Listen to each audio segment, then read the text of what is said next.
All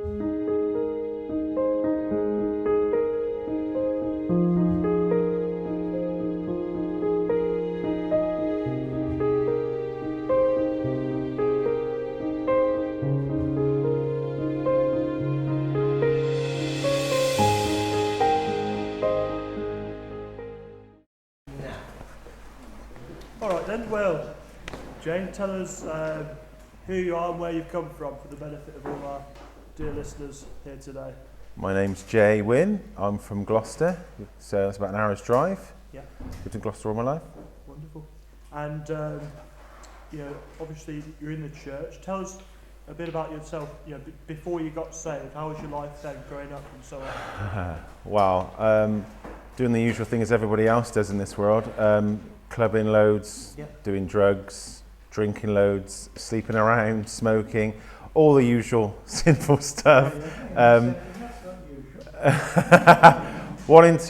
Chasing after the dream of being famous, even though I wasn't doing nothing about it really, and just living for me really. And what did you want to be famous in, Jane? Well, art is really where I started out. That's what I've born to just draw and stuff. But music kind of came around in my teenage years, and I just used to see like rock and roll stars and stuff, and I was thinking, I want to do that, and I started getting into music and just chasing after that dream in my head. So. And just working backwards, going to your teenage years, who was your biggest influence back then as you were growing up? Was it your brothers and sisters? My mother. Mother. Ah, okay. Yes. And what kind of a character is she? Wow. Well, I won't go too much into it, but my mum's got a really rough background, a lot of abuse, trauma, everything, but she's a warrior. Even her name means warrior. Yeah. But she's been following Jesus since she was very young. Fantastic. Even though she's been probably to some dodgy churches, but God has always been in her life for a long time. Yeah. So she's a strong woman because of God, but yeah. Fantastic. And then, so what age were you, Jane, or if you know, because not everybody knows, it's different for everybody, but when you first get saved and you first get into the Bible, when is that for you, Jane? When I actually got born again? Yeah. 2019, the 25th of January. Incredible, not long ago at all. Mm-hmm. And how old were you then? So 38. 38, wow. And you've lived your life before that, so you've got into all these different things. What sort of a thing did you do kind of work-wise after you left school and all that? I went from job to job to job to job, and then I needed another job, and someone suggested this care home, which I was petrified of because it's people that attack you and stuff. Wow. I went for it. I was really scared to work there, got the job, and I've kind of stuck in care ever since, apart from a little gap. Yeah. So yeah. And working in care, did you find that a fulfilling job, or has it been tough? How do you find it? This is before you got saved. How did you find it? Did it give you fulfillment? It's both. It was tough and it was rewarding because I've had ups and downs in that job where I've seen people, die, or they've been very challenging. That job when I first started off was really mentally exhausting, dealing with people that could potentially attack you all day, or where they've got challenging behaviour. Yeah. But I've had some great relationships with staff and clients where I've even seen someone to their deathbed basically, and had a good relationship with them. But there's a lot of stories I could talk about. And is this with the care with the old age or the disabled? No, this is learning difficulties. Wow. So it's varied from ages and backgrounds. That must have dealing with these people who have conditions that are beyond their control. That's just how they are. Did that change your thinking any? Before you're a Christian, does it get you thinking about life in a deeper way? I think, even though it's selfish as I was in some areas, I think there was still compassion and quite emotionally sensitive to people. Yeah. But Careworks taught me a lot. I mean, I didn't have life skills to start off with. I couldn't even iron and cook. So that job, even though I was supposed to be teaching them to do that stuff, actually taught me through different people and stuff. So I've learned a lot from care. But that job, it's I've seen a lot, and the people I've worked with, there's so many different backgrounds, like I've said, and so many different challenges, but I've kind of lost the question now. What was No, it's all right. So, leading up until you get saved at the age of 38, and your mum's a saved woman. She's had her ups and downs. Oh yeah. But when was it personally for you, Jay, where you feel like basically the Lord's trying to get a hold of you at this point? When is it that you start to get on this road to come into the Bible? Well, I think my mum used to always preach to me when I was very young, like sort of teens. She prayed for 20 years. Wow. And she used to say stuff like, well, don't blame me when your bum's on fire. My mum just says it how it is. Yeah. So, yeah. But I think when I started getting to sort of my 20s, she kind of I think she just took a step back. And occasionally she sort of like witnessed to me.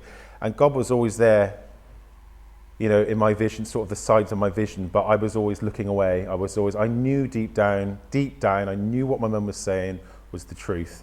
I just kept suppressing it. I wanted to live for what I wanted to do. You know, I used to say, oh, Mum, just shut up, stop going on about this. Yeah. And there was a couple of times I kind of came to God, but not saved. Yeah. And those times where when I did, stuff started going right. Wow. But then I went straight back into the world. So it was a case of, I took steps towards God and then stood back without giving the full thing. I'll narrow it down to, as I got closer to 38, I got more and more selfish. Okay. I was with a girl I didn't even want to be with, and I was cheating on her, and I was just doing all the same stuff. And I can't quite pinpoint, apart from when I got with another girl after her, something happened in the middle of the relationship. I don't know, it was like God was like reeling me in. Not against my will, but do you know what I mean? I can't quite explain it. And then she just turned around to me and said, oh, what, you in love with Jesus or something? And I couldn't really respond. I didn't know what to say.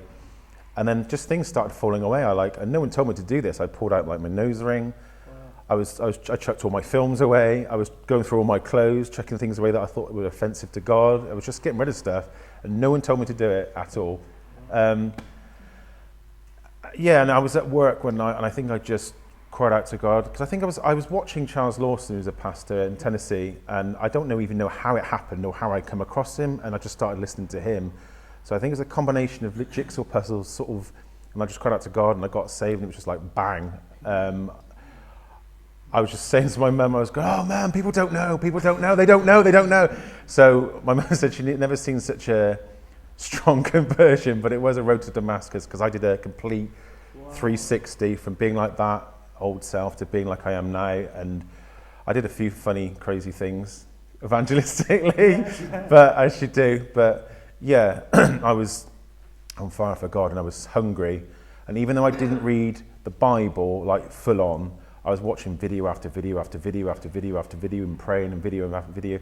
I'm dyslexic and I think ADHD, so reading the Bible I used to get frustrated with it. I even threw it across the room at one point. So yeah, so that's what happened with that. So following your conversion, you get saved, and then in terms of your life then, because you're having to do a total 180, so tell us a bit about that, like after you get saved, does a lot of stuff have to change? You stay in the care industry, right? I stayed in the care industry, yeah. Yeah. So you're asking what kind of happened after I got saved? Yeah, did you have your friends? How did you Oh yeah. I just started, because I went down the rabbit hole of theories as well. Okay. So I was saved, but I was also looking at all these, because I think once you become born again, you are like a baby. From where I used to be untrusting against anybody, I wouldn't believe, like, apart from God was always there. The moment I came born again, it was like you're kind of open to everything, because then you realise the supernatural, God and everything's real, and and I got a bit deceived. But I did some crazy things, like I got dressed up in a robot suit and was wandering around the streets with signs and stuff. I did a few crazy things, and God was really like merciful and graceful, because he gave me 2 unsaved people to come around with me. They didn't have a clue what I was doing. It was like they were blind to it. Where I'd asked other people that were saved, they didn't want to know, but these 2 guys didn't have a clue what I was doing. But yeah, so people were messaging me and going, are you okay? What's wrong? What's happened? Do you need help? So, because I was posting stuff online and Yeah. people just thought I'd lost the plot. Wow. Because I was just like, and I think I was quite brave in the beginning because I'd try and get into debates and I knew nothing about. And I think God must have helped me through that because it wasn't, I was trying to win so much. I was just trying to, I did that old Jewish thing where you just keep questioning someone and what they believe and then they get cornered and then they're like, well, what do you believe? And then there's your slot. But yeah, people were concerned. And my mum was just like, wow, I didn't think you were going to come to Christ first because I've got two other brothers. Okay. So yeah. And So- how are you two brothers doing, Jay? Are they believers? I want to believe Kelsey, my brother's saved, but I'm not so sure because his life isn't reflecting it. And I know you can get really far away from God and look like you're not saved, but he's at the beginning. And I don't know if he did really commit his life to God because he did it with our pastor. I wasn't there, so I'm quizzing him and stuff. My other brother, he's gay. No, I love them both, praying for them. That's all you can do, really, isn't it? And occasionally sort of preach to them, but like myself, I just run a mile. So, but Kelsey, he prays, he believes there's a God, and I'm just not too sure if he's actually born again. So yeah. So getting back to yourself, Jay, you've been saved since 2019, so that's just under, it's like 3 or 4 years ago, isn't it now? Yeah. What's kind of been the biggest changes that the Lord's worked in you during this time? Like, have you had big character changes, or has it been gradual? I think there's some gradual stuff, but I mean, like the drinking. Yeah. When I got saved, I wasn't going out drinking. I would occasionally go to the pub and just have one, and that kind of faded out. And smoking dropped completely. Drugs dropped completely. I know God leaves some things as a thorn in your side. Keeps us humble. To sort of, you got to go and resist. I mean, for all men, I had a real problem with lust. Yeah. Really did, and that's why I used to go out, partying and that. But I just, without going into it. Yeah. So, and now I look, I've got a beautiful wife now. So, because I did pray to God, I said, look, I don't want to go through a string of girls. I'm saved now. Please, just give me the one. And not long after, Alina turned up at the church. Wow. So here we are. So last year I did whole of life in 1 year. I mean, God's definitely blessed us. He blessed our marriage, which was amazing. It was supposed to be a little humble thing, and it was just beautiful. Like, I learned to drive last year. Alina's pregnant last year. Got married last year. Moved, new place. Yeah, so God's just, I'm not saying there hasn't been trials and tribulations. Yeah. But yeah, That's but incredible. it's all right. Which is wonderful. And then, I suppose, Jay, almost finishing up, we're in 2023 now. Is there, a couple of questions. Do you feel like there's any big choices in your life to be made right now as you enter this year? Are you at a crossroads anywhere? I think I've been at a crossroads for a while, to be honest with you, because with the King James Bible, before I met Alina, before I was even part of a church, I don't want to rely on man, what he says. I want to rely on what God says, and I want to find out for myself. And I am reading the King James Bible and the Bible, and I do read maybe a bit of other Bibles. But when I first got saved, I don't know if this thought originated from me or whether I heard it, but I think it was from me. And I used to think, how can there not be a final, as you would say, authority? Yeah. Because otherwise the ground's always moving. Yeah. So I think it originated from me. So that was there right at the beginning, and that's when I've listened to preachers about the King James Bible. But I've done too much of listening to man, and I can see what they're showing in the Bible. But I need to read the Bible myself, and I'm not claiming to be I read 20 pages a day or not. And there is a bit of a battle. I need to pray more because I started off praying a lot more than I did now. I think I'm on a bit of a and I need to pray more, and I want to read that word more, and I want to find out for myself with the Holy Spirit and everything else, so I can then say, I know, not because of man, but, I can see there's a lot of convincing evidence that it is, but I'm part of a church where they preach from a Jewish perspective, And a lot of what he says makes a lot of sense. But, so my crossroads really is the Word of God. Wow. So that's what I'm crying out to God to show me Himself. And I suppose final question, Johnny, we're up for time. In terms of ministry, doing something for the Lord, you've obviously got certain gifts. You're good with people. You're a charismatic guy. Is there any area you feel like led into? Because as well, you're very caring. It's what you've done all your life with these people. I'm very creative. So when it comes to art and music, those are my strengths. But I don't know. I know God tends to use us in our weaknesses, doesn't He? I'm evangelistic mad.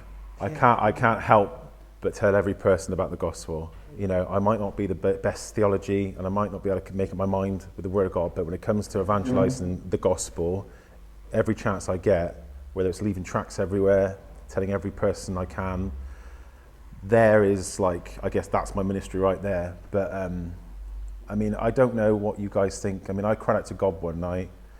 I know you can hear things in the spirit, you can in your mind, but I know you've got to be careful with that, because signs and wonders. But I was crying out to God, and I was on my knees, and I said, Lord, what do you want me to do? Because I'm always asking you for stuff.